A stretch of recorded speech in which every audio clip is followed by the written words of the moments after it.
Today I'm going to make a large tombstone with a nice Goodwill find, which was this statue of Mary, and a inexpensive foam tombstone from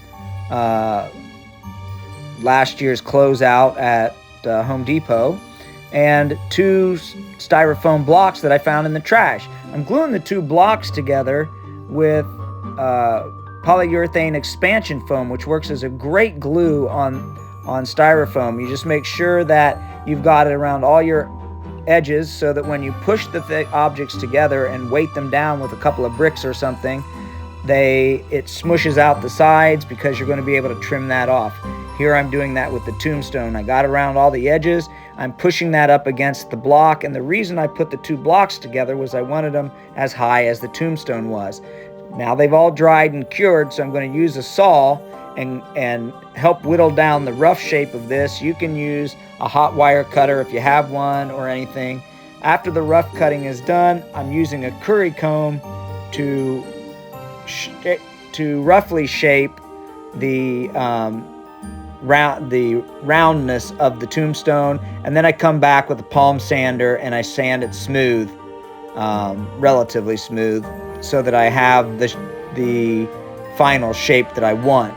Now I'm dremeling a relief for the base of the Mary statue.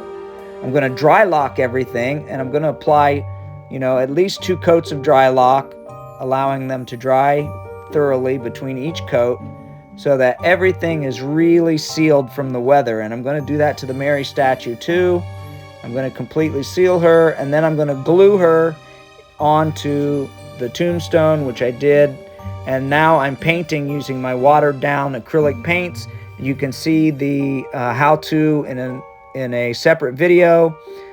Here I'm using black and pewter gray at the same time and applying it liberally so that I get a good run, good swirls and drips, and I'm force drying it with the hair dryer so that I can control where more paint at any one given time or place occurs, and so I can really get a weathered finish on this.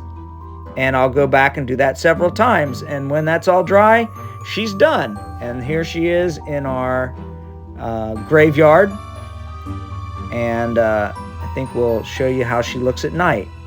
She's pretty good. That's how you make a tombstone with a dollar store find or Goodwill find, and upcycle it into a really cool tombstone.